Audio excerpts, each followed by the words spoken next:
All right, so we're going to finish up unit circle trig. So same section as yesterday, 2.2, just part 3. The only difference really between yesterday and today is instead of looking at just the 30, the 60, and the 90, or sorry, 30, 60, and 45 in quadrant 1, we're going to look at the 30, the 60, and the 45 in any quadrant. Okay, so we're going to look at multiples of these angles. Okay, like 135, 225, and 315. Those are all the multiples of 45 degrees in each quadrant. Okay, what's nice about this is we don't have to relearn anything really to do this. We already know the 30, 60, 90 from yesterday and the 45, 45, 90. We're going to reuse the same triangles again.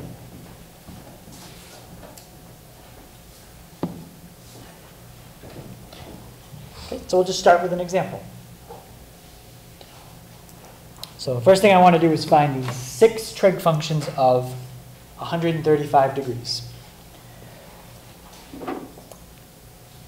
This is going to be the only problem where I do all 6 in the same problem.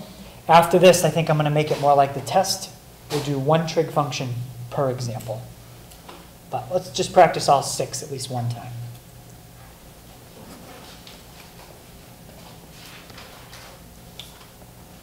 First thing we have to do is figure out where 135 is on the circle. 0, 90, 180, and 270. Okay, starting out very general, which quadrant is 135 in? 2, right? Being a little more specific, can you tell me where in quadrant 2? In relation to, say, 90 and 180? Closer to 90. So you think it's closer to 90? What do you add to 90 to get to 135? 45. You add 45. So it's halfway. Yeah. It's 45 degrees after 90, but it's also 45 degrees before 180. So put it right there. Okay, then what we do is we make a sketch.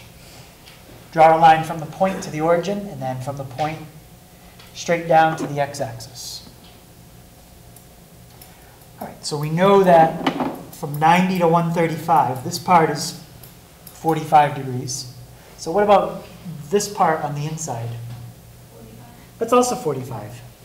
The reason is the quadrant is a 90. So if the part on the outside is 45, so is this part on the inside of the triangle. So just label that. That angle is 45. And what about the angle up at the top? 45. Yeah, if they're all going to add to 180, that also is a 45. Okay, so what I'll do off to the side is draw that a little bigger.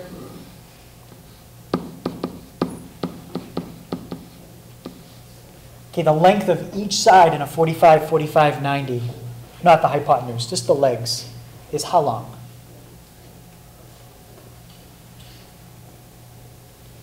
Square root of 2 over 2. Yep, each side is root 2 over 2.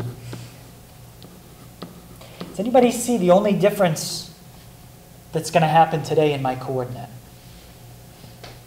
It's going to use these numbers, but we just have to change one thing so that we go left and then up. Negative? Yeah, which one would be negative? The x. The x. So we're going to go left. That's the negative. And how far left? We go root 2 over 2. And then we go up, root 2 over 2. So that's positive. And that's it. That's the only difference between what we did yesterday and today. One of these is a negative, or both. Depends on the quadrant. Okay, so my sine of 135, Rachel, what would that be? Yep, root 2 over 2. That's my y value. Jacob, how about the cosine of 135?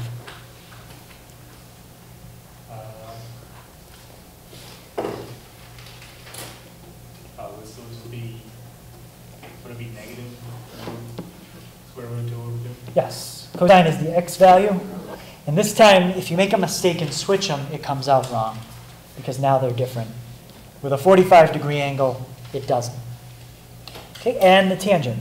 To get tangent, you take the y value, divide by the x value. Well, we're dividing two things that are almost the same, except one of them's a negative. -1. And that's my tangent. Okay, what do I do to get the cosecant if I already know the sign? Flip it. Okay, to get the 3 on the right, you just flip the 3 on the left. Okay, what do we get when we flip root 2 over 2? Root 2. Just root 2. So what do you get when you flip negative root 2 over 2? Negative root 2. Let me just show that one for people who weren't here. Okay, so to get the secant, you would flip it. But now you have a square root in the bottom, and we have to fix it, which gives me -2 root 2 divided by 2, but then the 2's cancel. So it's just negative root 2. Okay, and the last one, take the reciprocal of -1, and we get, stays the same. -1 and +1. When you flip them, stay the same. Okay, any questions on the 6 trig functions for 135? Okay, so again, for those who weren't here, the big idea is that you're given an angle, but you have to find the coordinate that represents the angle. Okay, that's the whole key, finding the coordinate that represents the angle. We'll try a few more. Okay, cosecant of pi divided by 4.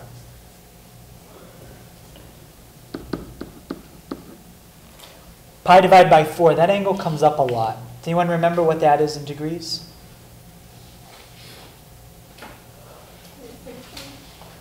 60 is pi divided by 3. This is a little bit smaller, pi divided by 4. It's 45.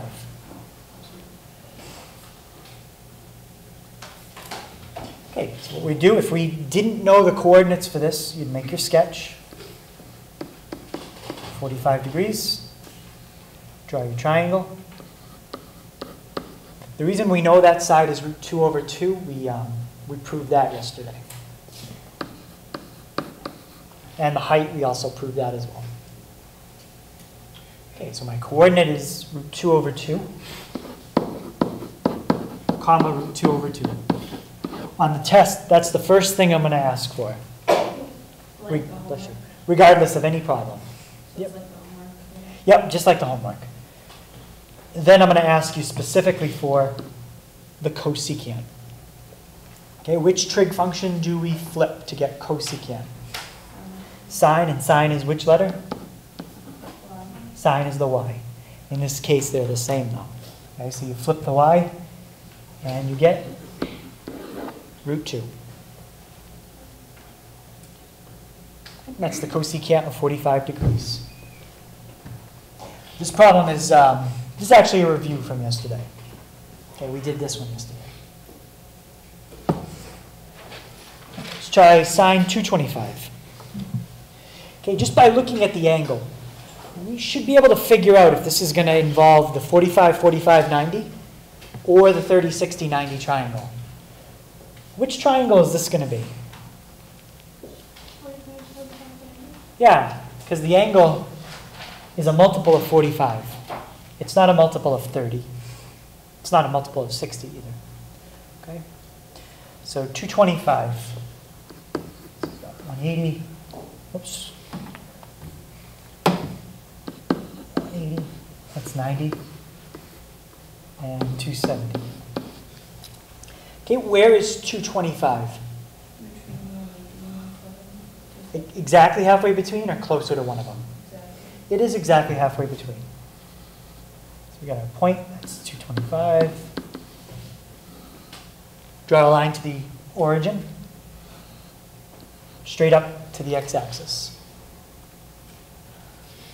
We already said it's a 45, 45, 90 right triangle. So how long are each of the legs? They're both root 2 over 2. Now when we write the coordinate, we want to take into account direction. Okay, so what's going to be our x value? About, Kayla?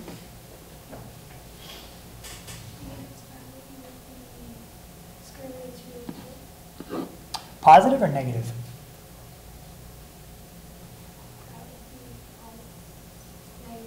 Right, negative. We're in quadrant 3.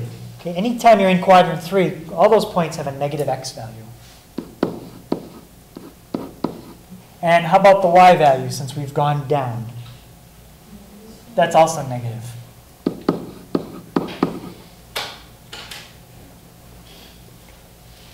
Okay, so that's my coordinate. Now, I just want to know the sign. Okay, so Andrea, what's the sign of 225? Yeah, negative root 2 over 2. And just to be clear, which one did you pick, the x or the y? It's the y. Okay, sine is y. Okay, any questions on that one?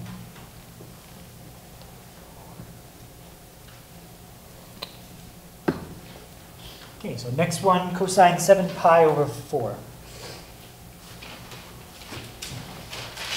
Okay, this time there might be something we want to do first to visualize this a little easier. Evan, what could I do first with that to make it easier to visualize? Convert it to degrees. Let's change to degrees. So you've got 7 times 180 and divide by 4. 315. Okay, that doesn't answer the question yet. All we did was change radians to degrees. Okay, Andrea, which quadrant is that in? 315?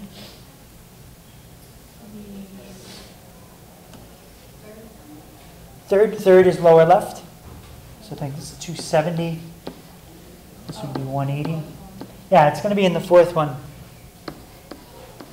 And Olivia, is it going to be closer to 270, closer to 360, or in the middle?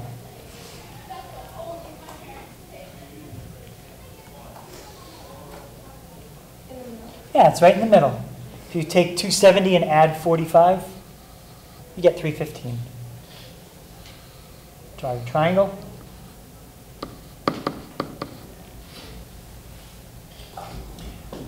Okay, since it's 45 degrees from there to there, it's also 45 degrees inside there. And this angle at the bottom, 45. So it's another 45, 45, 90 right triangle. Okay, by now we kind of starting to know these sides a little bit. Okay, how about Rachel, what would my coordinate be for 315 degrees?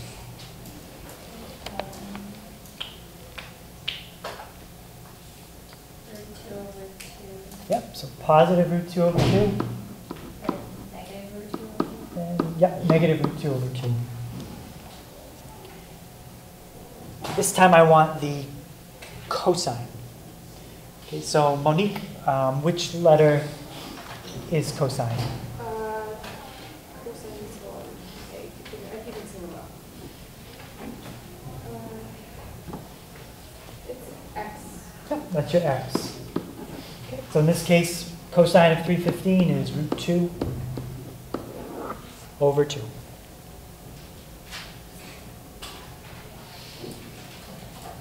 Okay, any questions on that?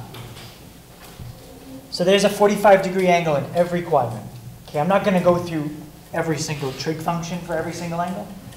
So we'll just do one. If you have another question, just let me know. Okay, 120. Is 120 a multiple of 45? No. Okay. So because it's not, that's a multiple of 30. We've got to be a little more careful here. We can't mix up the 1/2 and the square root 3 over 2. So let's sketch this. Okay, 120 That's a little bit closer to 90 than it is 180. If you draw it somewhat accurate, it's going to make it easy to determine which side is which.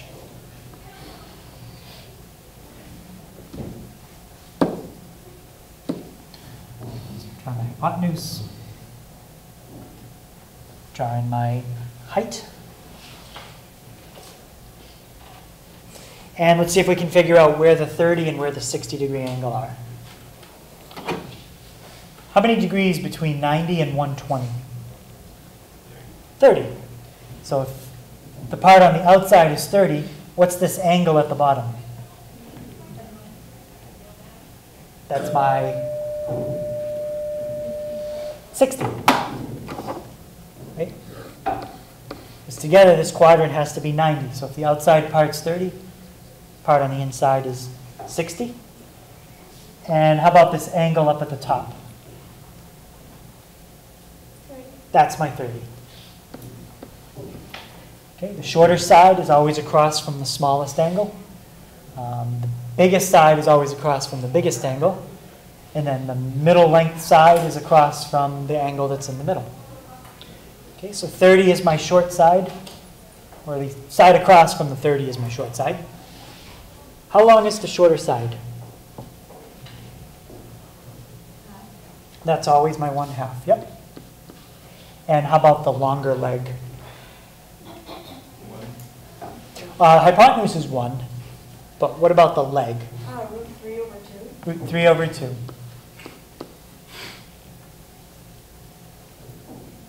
Now we can write our coordinate. Okay, start out with our x value. How about Jacob? What's my x value for 120 degrees?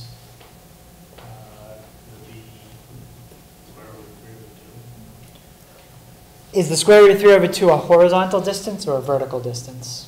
Vertical. That's vertical, so that's going to be my y.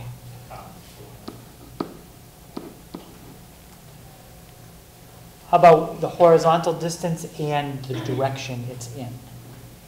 How are we going to represent that?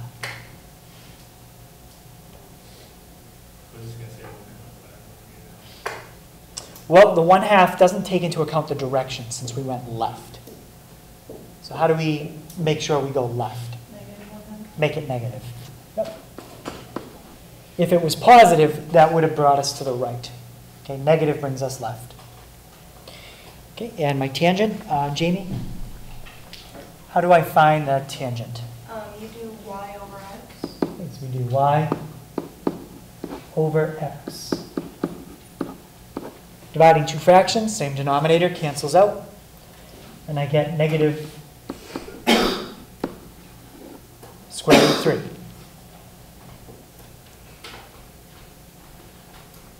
And that's it. Any question on that one?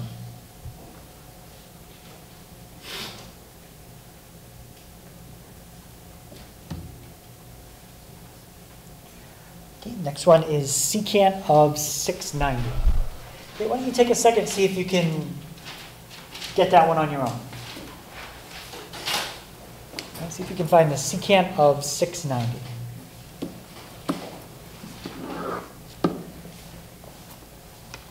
All right, so this time we got an angle that's 690.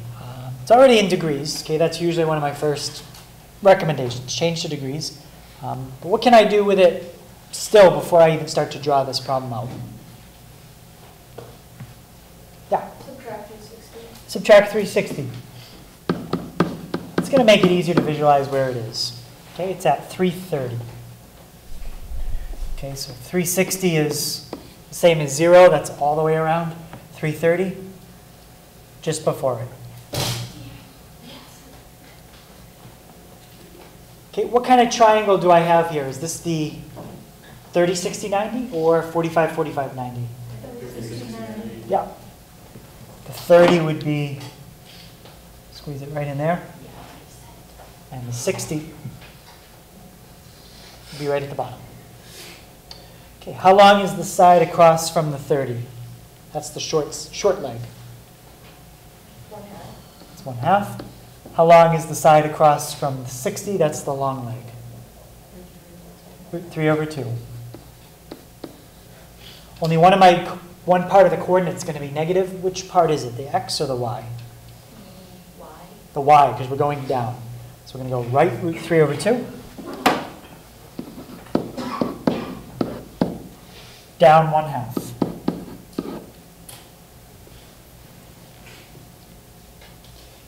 Which trig function is the reciprocal of secant? Cosine. Cosine is my x.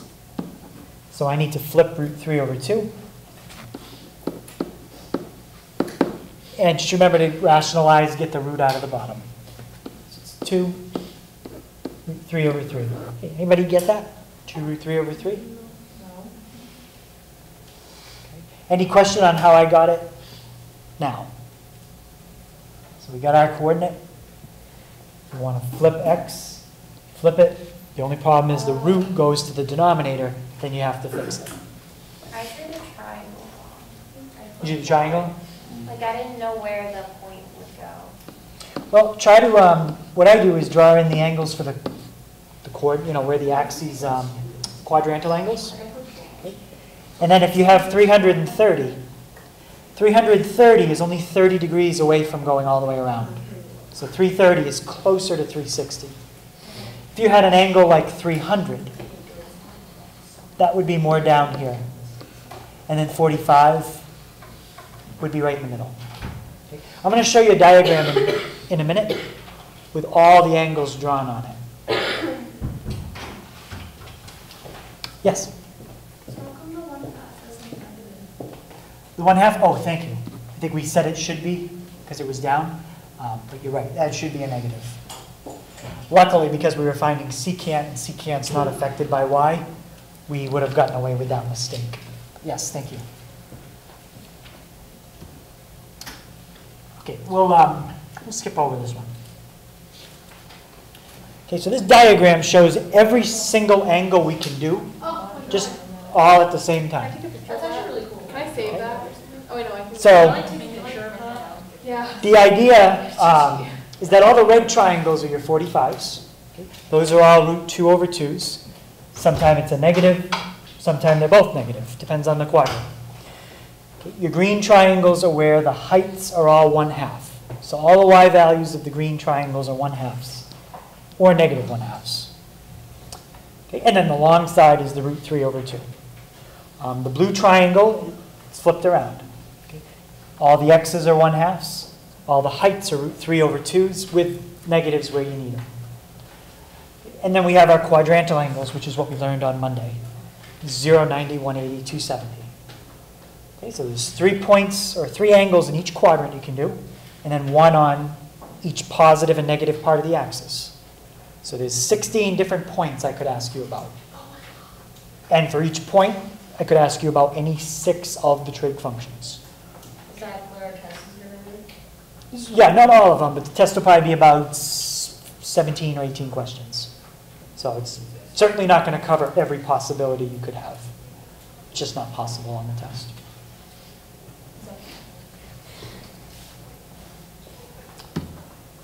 All right, so everything we've done up till right now, it's all been on a circle with a radius of 1. Okay, we're going to take a look at one problem where the circle isn't a radius of 1.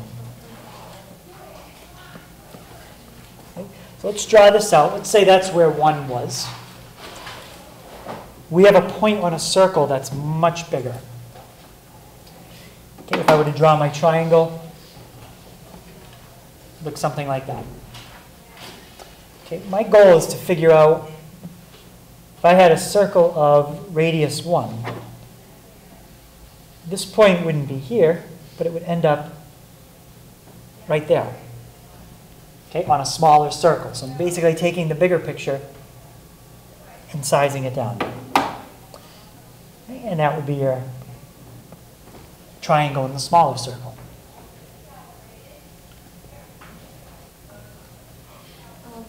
Okay, so what we're going to do is we're going to figure out, I'm going to move the green triangle out so we can look at it. And we don't know the length of the bottom side of this triangle. So for now, we'll call it x. And we don't know how high up we had to go either. So we'll call that y. And what would the distance be from the center to the edge of a circle? What do you call that? Radius. And we don't know what the radius is either. We used to know it was 1, but now we don't know. If I use the Pythagorean theorem on this triangle, plugging in x, y, and r, how would that look? What would that? There would be no numbers to plug in. Yeah, we're just going to fill in the letters. So what would it look like if we fill in those letters? X squared plus y squared equals r squared. Yeah, just x squared plus y squared equals r squared. Okay, what that is, that's the Pythagorean theorem using these letters. It's also the equation of this big circle. If you wanted to draw this circle, that's the formula that draws it. What we want to do is make the circle smaller. Okay, specifically, we want to make it back to the size circle we know how to work with. Okay, what's the radius in the circle we know how to work with? 1. Yeah, it's 1. So let's look at the red triangle. That would be 1. So our goal is to figure out how we can change the green triangle into the red triangle. Does anybody remember the name of this when you take something that's bigger, make it smaller?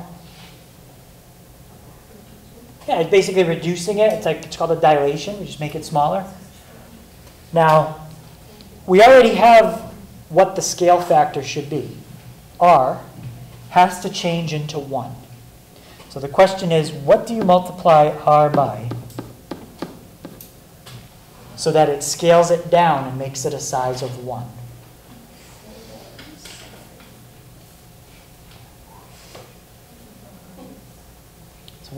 So it won't be just a number here. We are going to use the letter. So what do you multiply r by? And you get 1 as an answer. 1. If you multiply r times 1, you get r. R.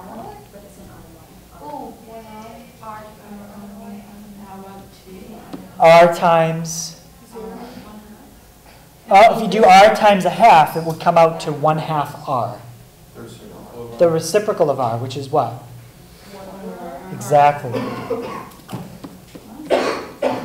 This, 1 over r, that's my scale factor. How much smaller am I making this triangle? 1 over r times smaller. Okay? Think about it with a number. If you had a circle that was a radius of 5, you would need to make it 1 over 5, or 1/5 the size, to scale it down to 1. If you had a triangle that had a radius of 10, you would have to make it 1/10 the size to scale it down to 1.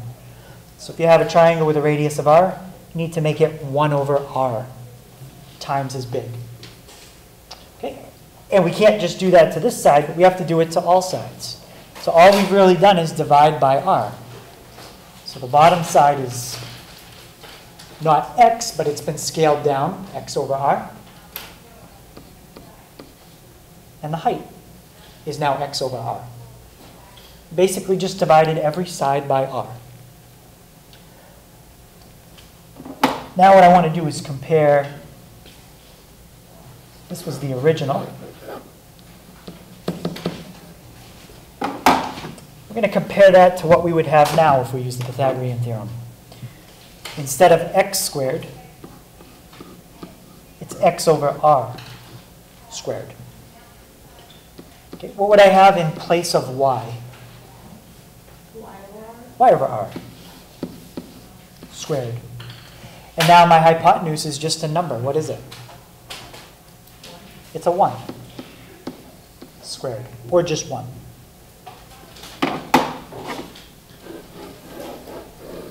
This is my new circle. So the top one was the original. The bottom one is the new. Okay. All we have to really focus on is what happened to x. X changed into what? Changed to x over r. And y? What did y change into? Well, that's all that happened. Y changed into y over r. Why did it change? Because 1 over r was the scale factor. We're scaling everything down by r. That's our scale factor for the dilation. Because remember, we want to take this triangle that's too big, radius of r, and we want to force it to have a radius of 1. Because if you do that, then it takes a problem that we don't know how to do, which is on a circle that's not a radius 1. I didn't teach you that. And it converts the problem into a circle of radius 1. So then we can use everything we already know to solve it. All right. So now let's take a look at our formulas for unit circle trig. Except now, everywhere that we had an x in the original formula, we need to make it x over r. Everywhere we had a y, becomes y over r. Okay, so what was sine originally? Sine was y, and now y turns into what? Y over r. Cosine was x. Going to turn into x over r.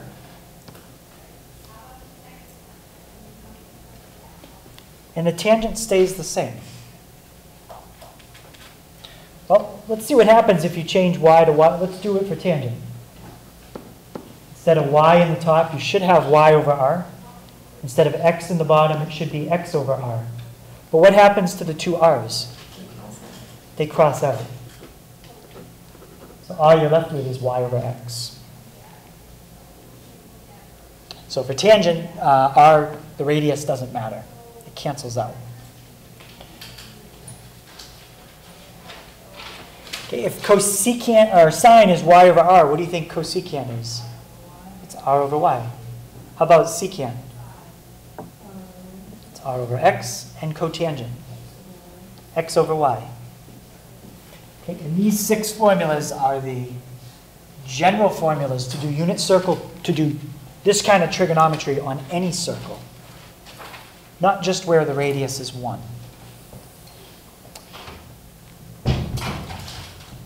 Okay, but if we look at these formulas, what would happen if you change all the r's to 1s? Does anybody notice what you get?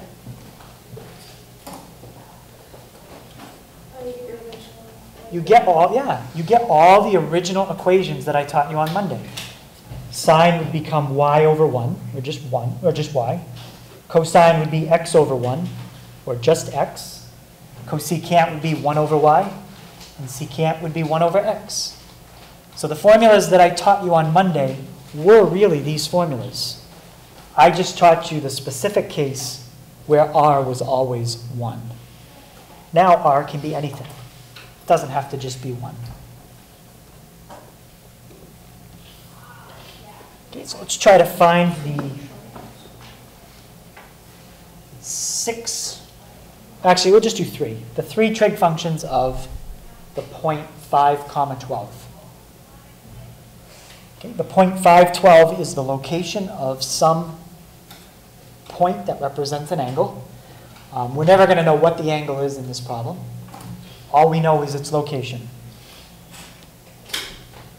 Okay, what variable does the 5 represent? That's your x. How about the 12? That's your y. So if we just wanted tangent, we could do that right now. We don't need r. But what's the one letter we're missing? R.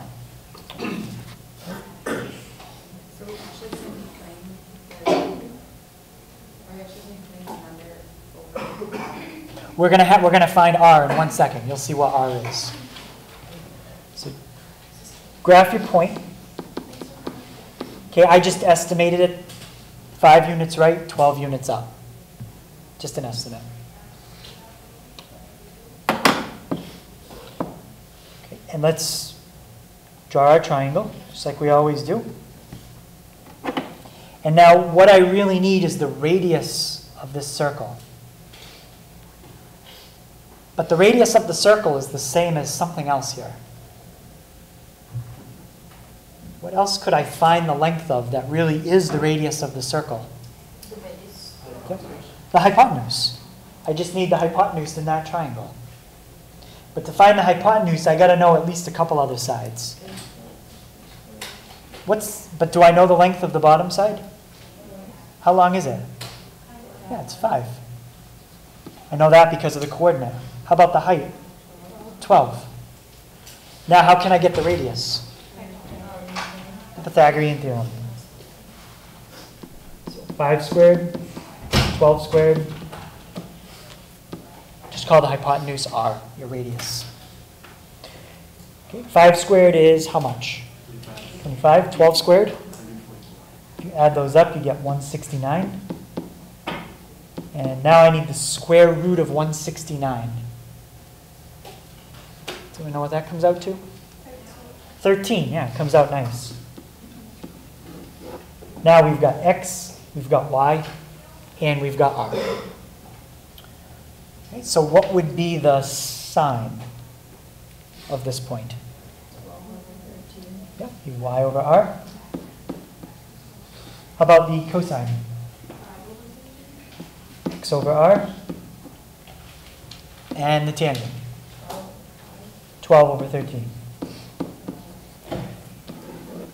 So the only extra step you have to do when it's not on the unit circle is use the Pythagorean theorem and find r. That's it. Just use the Pythagorean theorem and find r. And then you can use all the formulas just like we did. And if you wanted the other 3, just flip them. Question? How do you know when you use the R?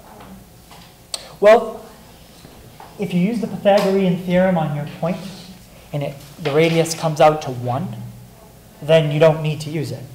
For example, when you're doing the 30s and 60s, this is a point we see a lot, right? 1/2 root 3 over 2. Try the Pythagorean theorem on that and watch what happens.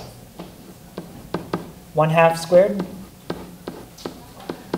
plus square root 3 over 2 squared. Half of a half is a quarter. If I square the square root of 3, I get 3. If I square 2, I get 4. What's 1/4 plus 3/4? 4/4, or just 1. Take the square root of each side. So in this problem, I know my radius is 1, so I don't need to use it. Right? So you just use your point, find the radius, and double check it. Yeah? Shouldn't tangent be 12 over 5? Is it y over? Yes, 12 over 5. Thank you.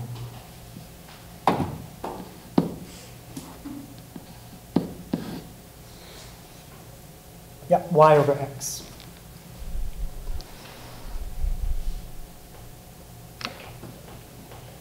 Okay, any questions on that? So that's doing the trig on a circle that doesn't have a radius of r. Okay, the last thing is, if you have an angle that's not a multiple of 30 or 45, we have to do it on the calculator.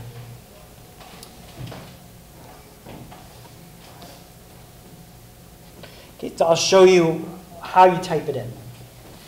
Okay, first thing we have to do is read that problem carefully. Okay, what is that problem asking for? Well, Tamara?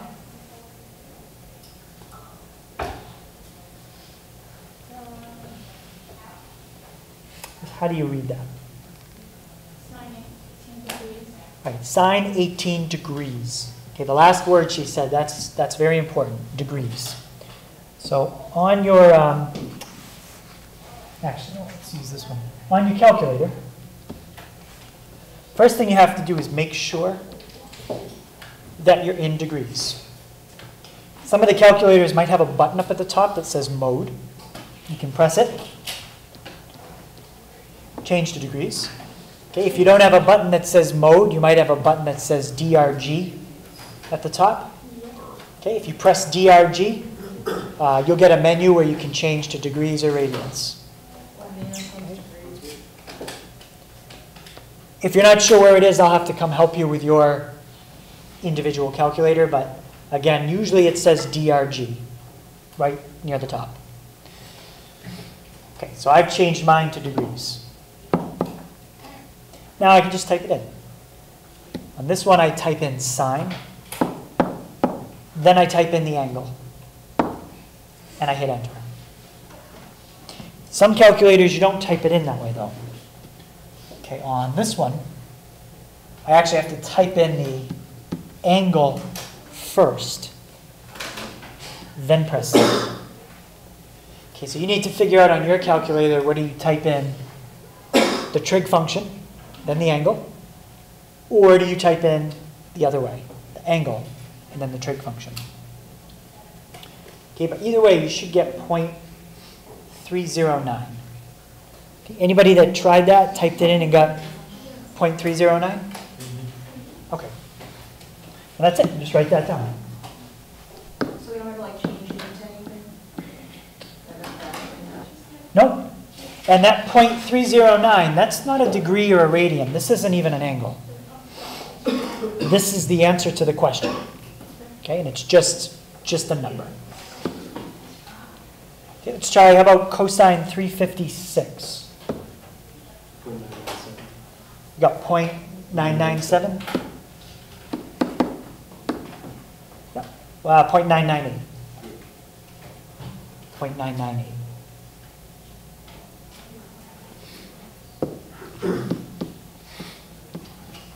Okay, now if you type that in, and let's say you got something different, the first thing I would check is to make sure you're not in radians. If you type that in now, you're finding the cosine of 356 radians. That's a different. Anybody get negative 0.54? Okay, good. So that means everyone was probably in degrees.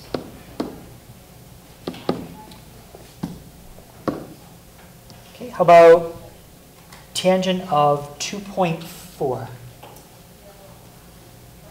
What do I have to be careful of on this one?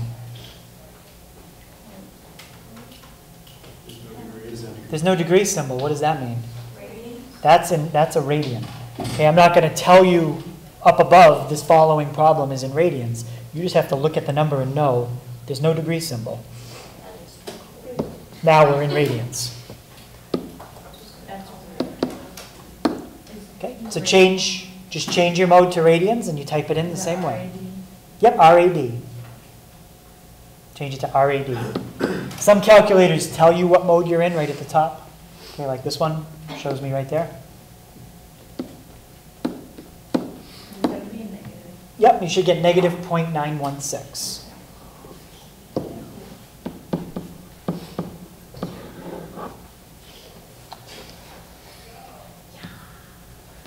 Okay, how about the cosecant? Well, first thing to notice is now I'm back in what? I'm back in degrees. Okay, so make sure we don't make that mistake. And cosecant. Do I have a button that says CSC? No. No. I've got these other buttons that I can use when I press secant that have a -1. Unfortunately, those won't help us. That's inverse trig. Okay, we're going to do that, but not this week. So how can we find the cosecant of 247? Isn't it like over 1? What would you find first and then put it over 1 or under 1? The sine. So to find the cosecant, you have to find the sine and flip it. Okay, so the way you do it is you just type in 1 divided by the sine. That takes the sine and flips it. So it's negative 1.086.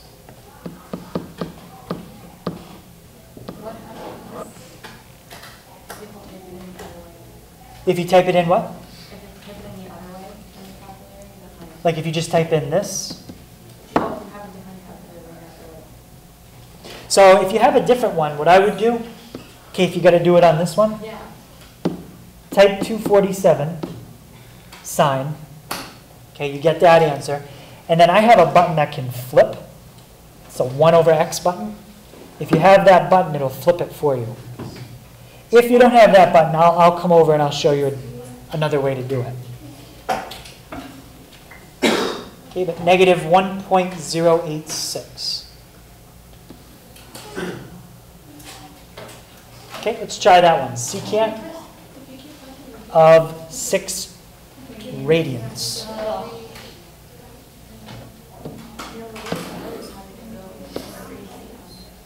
Okay, this time I'll use the other calculator for people who have to do it that way. What do you have to find first here? Which cosine? There's the cosine of 6, and what do I have to do? Switch it. Flip it. 1.041.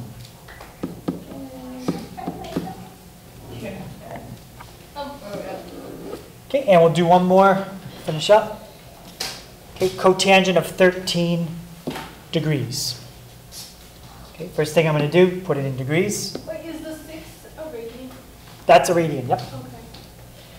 Okay. Okay, what do I have to do first to find the cotangent?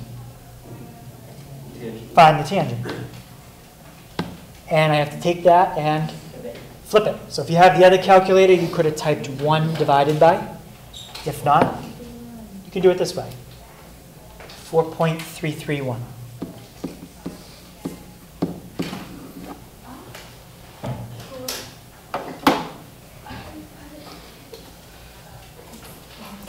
Okay? So that's how you use your calculator to do trig functions that aren't multiples of 30 or 45. Are we going to have to use those? Yes, you do have to know how to find those on your calculator. Okay, so on page 116, everything after number 57 you need a calculator for. Okay, so 49 to 57 you can do without just the odds. But then 67 to 81, all 83 and 84, you'll need a calculator for those.